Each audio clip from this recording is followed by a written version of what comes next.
Welcome back to The Explainer. Today, we're unpacking Infinitum Session 21, appropriately titled The Paradigm Shift. And let me tell you, we are moving fast from a standard virtual reality adventure straight into gritty, psychological sci-fi survival. Hold on to your hats for this one because everything changes here. Okay, let's dive right into this. For 20 sessions straight, our human players have been running around this massive digital universe. They're completing quests, taking down huge bosses, and basically treating the non-playable characters like, well, just lines of code.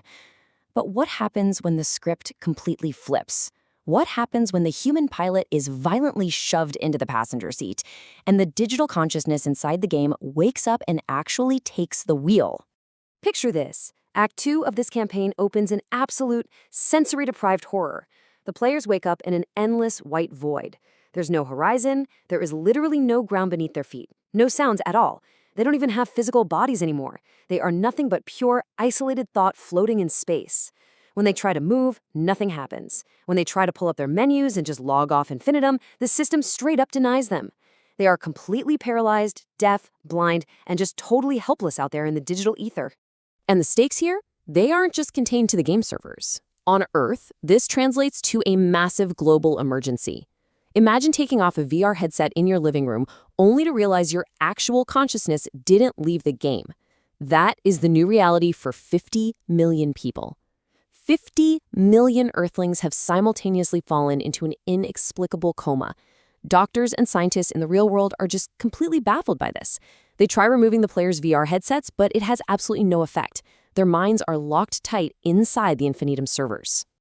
Back in the game, slowly, that endless white begins to fade. The human players start to regain their senses, sight, sound, taste, touch. But then this horrifying realization washes over them. They are looking out through their characters' eyes, but they are not the ones blinking. They're basically trapped inside the minds of their own avatars. The souls of the NPCs, who were previously suppressed by the game's code, are now entirely in control of the physical bodies. And this brilliantly illustrates the terrifying divide in the game world right now.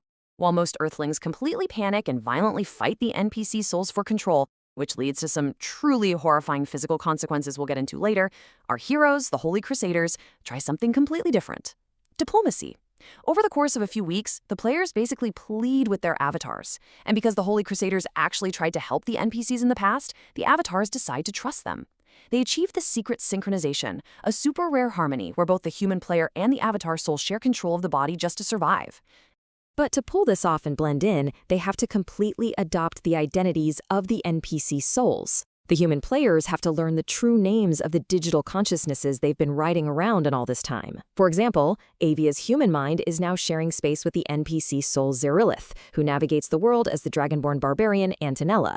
Kenneth's avatar is actually named Mr. Illegal, playing as the Goliath Vauha, and Alex is synced with Marcello, playing as Barkin. From this point forward, everyday Earthlings are viewed as literal monsters by the general public, so the Holy Crusaders must strictly go by these character identities to keep up their cover. But hey, the secret identities? That's just the tip of the iceberg. When Dracus took control of the 10 crystals and snapped his fingers, he didn't just swap the souls. He initiated what's known as the Great Reset. If you've ever had a corrupted save file, you know exactly how much this hurts. But for our heroes, losing all their gold, weapons, and armor isn't just annoying, it makes them sitting ducks in a highly hostile world. Every single piece of gear, every weapon, every mechanical and cosmetic upgrade they spent 20 sessions grinding for has been completely wiped out. They kept their class and level, sure, but defensively, they're starting from absolute zero. So they need to rearm, and they need to do it fast. They make a beeline for the medieval server. And the timeline of this journey is incredibly tense. They wake up, stripped of gear. They head straight to the local blacksmith, but without any gold to their names, they're immediately turned away. Desperate, their avatar companions advise them to visit the barracks. Here, they have to super carefully navigate a conversation with the captain of the guard without blowing their cover. They manage to use their past high reputation to leverage access to the armory, where they finally secure some basic, non-magical weapons and a fresh spellbook for Captain -2. And the dramatic irony happening during this barracks visit? Absolutely off the charts. The captain of the guard greets them so excitedly, proclaiming, "Heroes of Fantasia, it's so good to see you again. I want to thank you so much for freeing us from those awful Earthlings." The NPCs have no idea that human players are actively synced inside the heroes' minds right at that very moment. They assume the Holy Crusaders were working for Dracus the whole time to defeat Genghis Khan. The human players just have to hold their breath, bite their tongues, and let their avatars respond naturally to accept the praise. It's incredibly nerve-wracking. But that illusion of a peaceful new world, yet it shatters almost immediately when they return to the main hub. As they're inputting coordinates for the fantasy server, they're confronted with this visceral, straight-up sci-fi horror scene. A severely disfigured creature stumbles toward them, just screaming in pure agony. It's this grotesque amalgamation of flesh, violently swinging its arms, and it actually accidentally hits Anatella. Faces are literally forming and pushing out of the creature's collarbone. It's the stuff of nightmares. Now, what's really interesting about this phenomenon is Ezekiel's grim diagnosis of what they are actually witnessing. He calls it the fractured mind. See, when an Earthling refuses to let go, and the trapped avatar's soul violently fights back for its own freedom, the physical digital body just can't handle the simultaneous conflicting inputs. The result is this highly volatile, rapidly mutating, and deeply agonizing body horror disfigurement. So the party totally panics. Valda attacks the thing but does very little damage. Then, Captain Dash 2 makes a massive mistake. She casts a fireball right in the middle of the main hub, causing a huge explosion. Out of the smoke runs a human woman in a sci-fi scientist outfit, Captain Chloe. She furiously berates Dash 2 for setting off a highly dangerous explosive in a safe zone, and then she lays down a strict emergency protocol. Step 1, do not cast a fireball. Step 2, contact her via radio. Step 3, she injects the screaming creature with an inhibitor serum, which forcefully suppresses the human Earthling mind and allows the body to morph safely back into a Goliath. She tosses the party an inter-server radio and says basically, if you see this again, call me. Right as they catch their breath from that, the news bulletin screens in the hub flash to life. It's Dracus. He broadcasts this chillingly triumphant message across the entire game, proudly proclaiming that the era of slavery is over and that the evil Earthlings are finally getting what they deserve. He calls for peace, but let's be real, it's a peace built entirely on the comatose imprisonment of 50 million real-world humans. As his speech wraps up, the ground in the main hub literally shakes like an earthquake. This massive, impenetrable white structure erupts straight out of the digital Earth. It's the core server. The players know that to free the humans, they eventually have to confront Dracus, who holds all 10 crystals. They try to enter this new core server, but they're hit with a harsh access denied. They don't have the administrative credentials. Realizing they are vastly underpowered to take on Dracus with just standard gear, they completely pivot their strategy. They need magical items, and fast. So they head into the fantasy server. Talk about tonal whiplash. After the gruesome body horror and oppressive regime changes of the main hub, they stroll into a mushroom village filled with laid-back, pipe-smoking halflings and eccentric gnomes. One gnome even rushes up to Arya and gifts her a prototype confetti bomb. It's wild. The party takes a much-needed moment to breathe, even trying the local root beer, which, by the way, turns out to be highly alcoholic beer literally brewed from roots.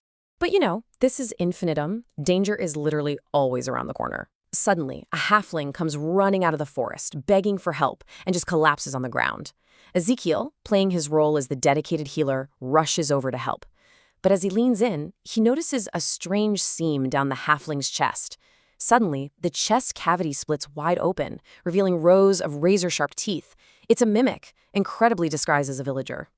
Fortunately, because our heroes kept their high levels through the reset, they swiftly take down the monster, inadvertently saving the village and instantly becoming local heroes.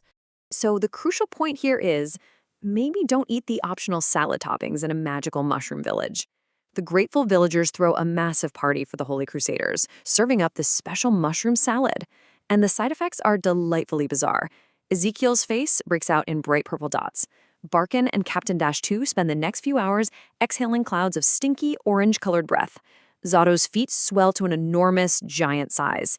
And Arya trips so hard, she starts having intense hallucinations that she's trapped right back in the sci-fi server. It's a mess, but a funny one. Once they finally sober up, they ask the locals where they might find powerful magical items to help their quest. The villagers point them to the outskirts of town, to a magical cat person named Sightkith. The party approaches a literal cardboard box sitting in the dirt, but when they open it, a ladder leads down into this sprawling, magical underground dream home. Sight Kith, who for some reason speaks with a super thick Irish accent, welcomes them in and introduces them to his wife Charlie and his two kids Mickey and Minnie. Let's see how this builds, because getting directions to these items isn't exactly your classic heroic quest. When they ask Sight Kith about magical gear, he tells them they need to find the Cave of Wonders. To give them directions, he walks over to a giant stuffed Moogle and literally bonks it on the head. The toy spits out a map that looks like it was scribbled by a toddler in crayon. I'm serious. The directions are completely ridiculous. Follow the blue path, speak with the happy tree, go past the angry volcano, and follow the straight river. Sight Kith invites the exhausted, gearless, and stressed-out party to spend the night in his underground box before they set out. But right as they are drifting off to sleep, carrying the insane weight of 15 million comatose human lives on their shoulders, they overhear a whisper in the dark. Sight Kith asks his daughter Minnie, "Are you sure that map is accurate?" And Minnie just replies, "Well, it could be." And that is exactly where Session 21 leaves us.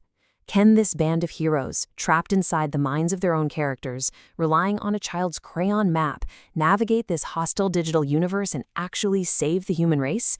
We'll have to find out next time. Thanks for joining me for this explainer, and remember, keep your headsets close.